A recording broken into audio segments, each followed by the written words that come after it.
The voice of sharing during ASEAN.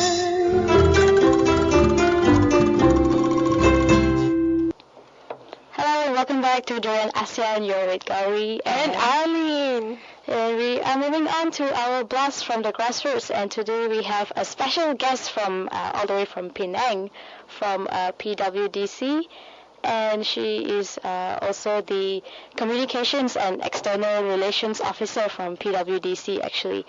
Hi Yasmin. Hi Gowri, hi Arlene. Hi. How are you doing this morning? I'm doing pretty good. Excited to talk to you guys. Okay. And, yeah. So tell us, what is this PWDC about?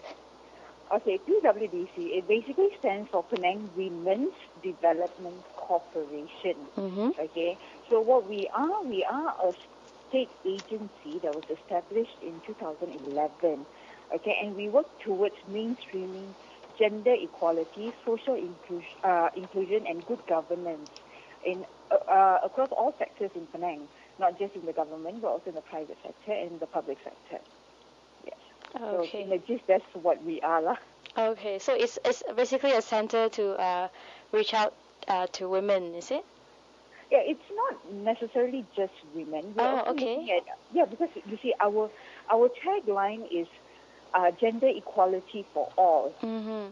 Okay, so right now what we're looking at, because when you talk about women, people generally have this idea of, women, so we think about welfare, we think about domestic violence, we think about single mothers, but you see there's a lot more to women, right? I mean, you have women who are in the corporate sector, you have women who are still in school, you have women in universities and all sorts, women who are at home and all that.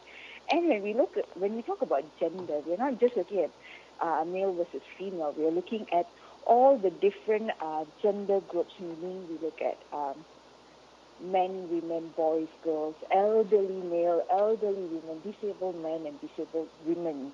So we're looking at so we're talking about gender equality for all these different groups. Okay, so how we address the needs of the different gender groups. Mm-hmm. So how long has PWDC been around? Okay, it was established in November of 2011.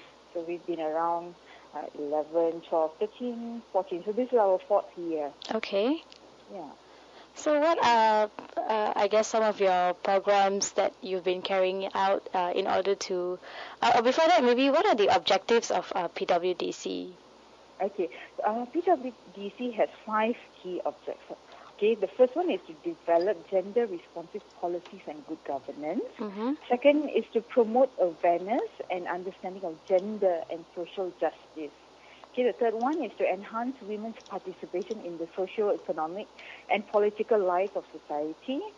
The fourth one is to strengthen women's leadership and decision-making in all sectors of society. And our 5th key objective is to enhance and promote an environment of inclusiveness within the multi-ethnic, multicultural, and multi-religious context of Penang. So when we look at this, we're not just talking about women, but we're talking about how the diversity of gender in the context of ethnicity, culture, and religion. So you pretty much cover the whole spectrum of the society. Okay. But when you say to develop gender-responsive policies, does it mean that you are going to be working with the government? Yeah, we are a state agency set up by the Penang State Government. Yes, we are not an NGO. We are a Penang State agency. Okay. Yes, and within the Penang State Government, we work closely with the Office of the Penang State Exco for Youth and Sports, Women and Community Development. And yes, and the Exco member YB Chong Eng actually sits as the chair of the board of directors of PWDC. Oh, okay. Yeah. I guess I was actually confused. I thought you guys were an NGO.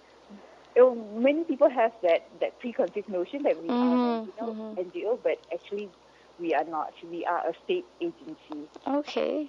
So what are examples of some activities you've done to promote awareness and understanding of gender equality or this social justice? Okay. Our main, when we're talking about gender equality and social justice, one of the programs that we have, one of our programs is basically gender responsive and participatory budgeting. Mm-hmm. Okay. What this is they're looking at the needs of the gender groups, the diverse gender groups in the community, and how to address that. Okay. And when it comes to budgeting, and also they look at how are we going to get the citizens, their voices to be heard, and we address those needs. So our GRPB pilot project, which has been, this year is the third year of the pilot project, and we are working with the municipal councils of Penang Island and Seberang Perai on two project perumahan rakyat, one at Jalan Sungai and one at Ampangan. So what the gender responsive and participatory budgeting team did was they had forums, they did surveys with the communities, and they got a list of what are their needs. And based on the priority of those needs, they addressed those needs. So in one of the communities, they wanted to enhance their park. And so the park was beautified. They put in a gazebo and installed in those gym equipment. Okay, so this was work. The work was done together with the municipal council. So what this is, it was pretty much a practice to so that they will be aware when they're doing budgeting or any other policies that are going to be implemented in the future. They will look at it through the gender lens. So they will see, different gender groups have different needs, and how are we going to formulate a budget? How are we going to address these needs that would maximize whatever that we are trying to do? So it's an exercise in that. So the gender responsive and participatory budgeting pilot project has actually been getting quite a good name overseas. It actually got a special mention award at Brazil last month. Oh, okay. And they've been invited to go and present their papers in Korea and also later on in the United States. Oh, that's very exciting. Yes, it is. And so that is one of our projects. And the other one is, we are also working towards looking at the childcare policy. Okay. Okay. Childcare, is it? Yes, childcare. Okay. Childcare is quite important when you're talking about social justice and even gender equality. Childcare comes in, okay? And what we realize is that because there is a lack of accessible, affordable, and quality childcare, right? And this has become a leading factor for women to opt out from the workforce. Okay, women are staying back to look after their children because some of them may not be able to afford to send all their children to childcare if both the parents are going to go to work, right? Okay, so so what we believe is that in order to close gender gaps in the economy, in the workforce, to have a more balanced men and women working, so we formulated a policy and action plan for adopting and implementing a childcare policy. And on 8th of March 2013, our policy, the Penang State Childcare Policy and Action Plan 2013 to 2015 was actually launched by the Chief Minister. Oh, okay. And based on part of this childcare policy, what we did is also we set up the first childcare center, TASCA, in Komta. Okay, and what this does is that we provide, or the TASCA provides affordable and quality childcare service to government staff in Komta. And when you compare the rates to what is being offered outside, it's a lot more affordable. Yeah, so these are what we hope is that this serves as a model for employers in the private sector and also in the state to provide childcare facilities for their own staff. Okay, either they can do it within their workplaces or through external providers, service providers. So this is, we are hoping that this will take off. Yeah. So this is another one of our projects that has been implemented. Yeah. But that is only in Comta for now, is it? Yes, for now. The Comta one is the model. So we are hoping for it to be replicated in other places. So it is like a proper childcare center that parents can. It is, yeah. And where parents come and drop off their children, it's open. They accept children between the ages of 3 months and 4 years old. So it's a TASCA, it's a nursery. So what about in terms of leadership among women? Okay, leadership among women. Okay, because we are Penang Women's Development Corporation. Yeah, so we do have what we call as the Women's Empowerment and Leadership Program. Okay, and what this does is we are looking at the empowerment of women at every level, meaning political, economy, and social-cultural. Okay, and we also realize that in order for us to get the maximum potential or for everyone to reach a potential, women need to be in the workforce, women need to be in leadership positions for this to happen, right? I'm sure we're all well aware. Recently, there was this whole fiasco about women not being suitable to be the Menteri Besar. Oh, yeah. Right? Yeah. Yes. Okay. And so to address that, our chairperson, Y.B. Chong Eng, actually issued a statement. And in that, she outlines what PWDC has been doing to address the lack of leadership of women in the society, even in the corporate world or even in the politics. So one of the programs that we are doing or projects that we are doing it's called the Lean In at Penang. I'm sure you're quite familiar with Lean In. It's the phrase coined by Sheryl Sandberg of Facebook. Oh, okay. Yeah, so we've adopted the Lean In model. And so we are having a series of workshops where we invite in women, okay? And these women are leaders from the corporate world to come in Penang, right? And then we educate them on gender perspectives. So what this means by gender perspectives is we ask them to identify barriers that they face in their career advancements and how can these issues be addressed. Okay, so this is basically to create gender sensitivity among them, because even though we may think that we understand gender, or we as women we understand that there are some hurdles that we need to face, but a lot of times we don't really sit down to think that is this happening to me because I am a woman, or is this just the way things are? Right? And if it is a gender bias that is preventing me from achieving certain things, or someone is not promoting me because I am a woman, how do I address this?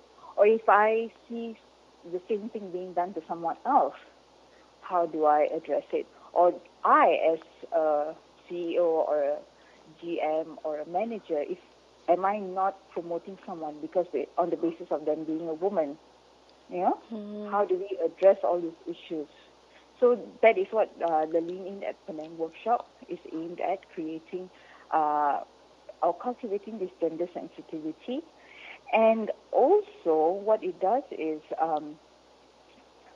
equipping them with, so they can act on gender discrimination within their corporation, but also outside. So at home, how do they treat their children equally, boys and girls? How within their extended family? And if in the public sphere, they see, statements such as, a woman cannot become a Menteri, or a woman cannot do this and do that, and then they they would know that, oh, this is just a certain bias from a certain party, because they do not see, or they have their own prejudices or stereotypes, that, oh, every month they go through, they get angry, and it's all everywhere.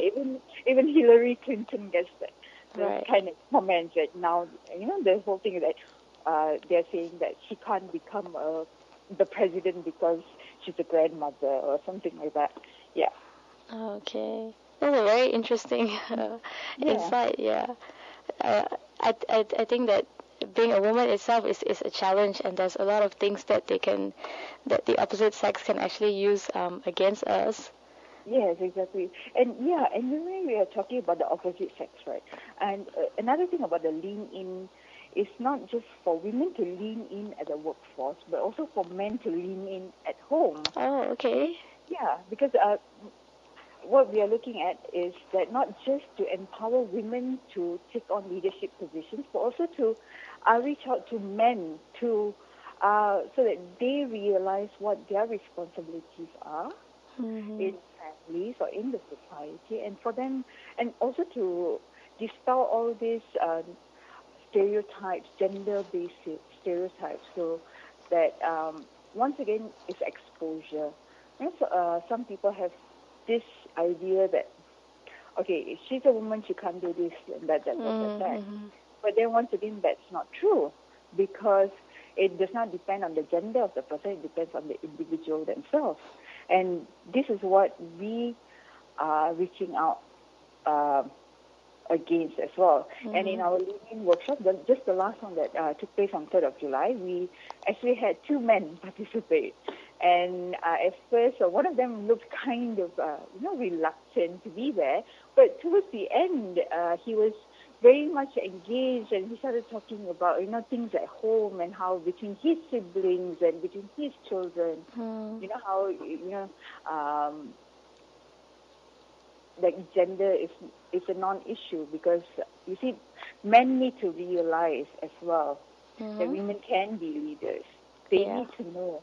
Yeah, so when we are talking about women's empowerment and leadership, and when we talk about women, we're not just talking about women standalone, but we're talking about it in the context of gender. So the gender dynamics between men and women as well needs to be addressed. Will you call yourself a feminist, Yasmin? Oh, you're going there. Are you going there? Okay. I'm just curious. Well, okay. I do not see how I cannot call myself a feminist. Oh, okay. Okay, you see, that's the thing. This is the hot question, right? Everywhere you get on the social media, and then you say, "Oh, people asking Katy Perry, are you a feminist?" And right. Or not to say that I'm on that level. Or Beyonce just came out and said that I'm a feminist. The thing is that if you believe that men and women should not be judged based on their gender, but on their own personal capabilities, I think you're a feminist, right? That's the thing. To me, being a feminist is not about like, women are better than men, or I don't even know where that idea came from. But it's about equality in diversity. And if you see how diverse you are, the differences that you have, but then at the same time, you strive for equality. Okay. Yes. So, I guess, yes, I am a feminist. Okay. What do you think are the challenges that our modern women are facing these days?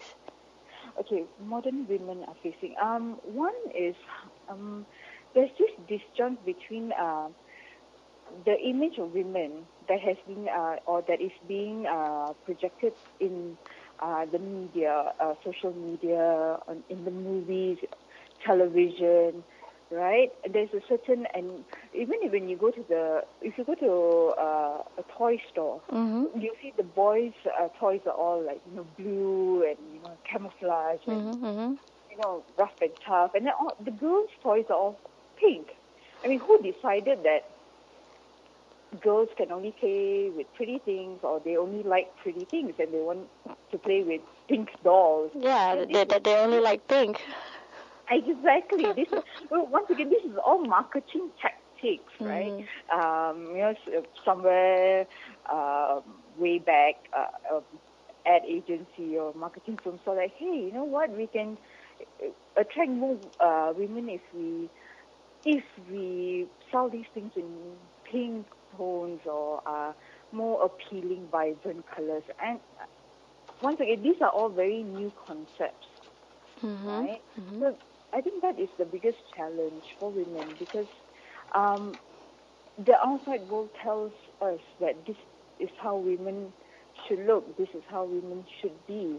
Women should be submissive, women should just stand there, look pretty, smile, and not speak their mind.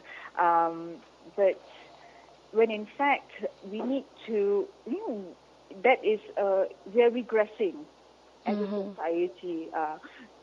Around the world we are regressing.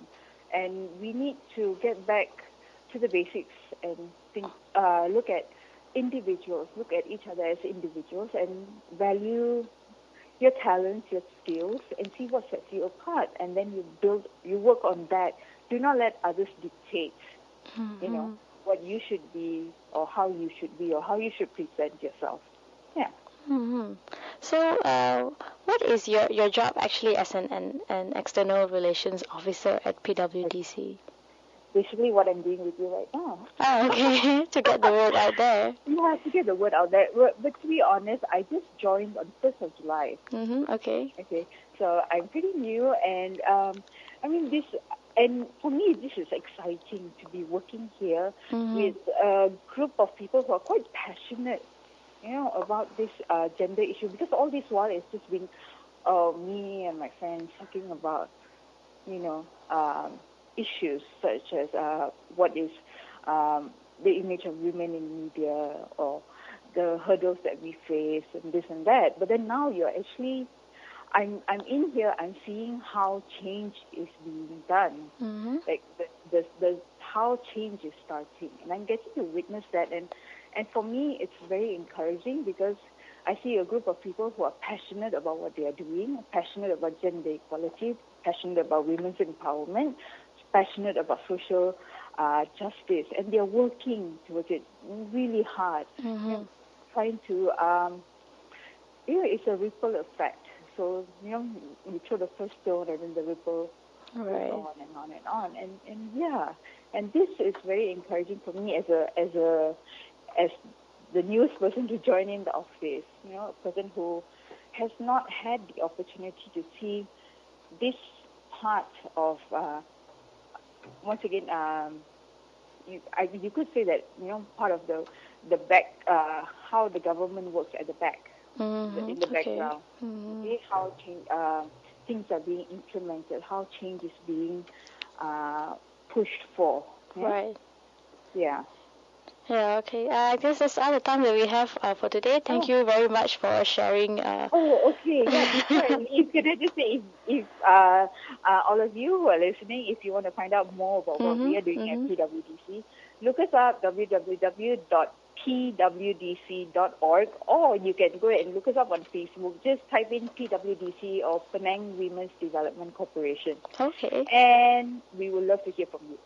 All right. And we'll definitely speak to you again sometime in the near future. Oh, thank you, Gowri. All right, thank you. Bye-bye. Bye-bye.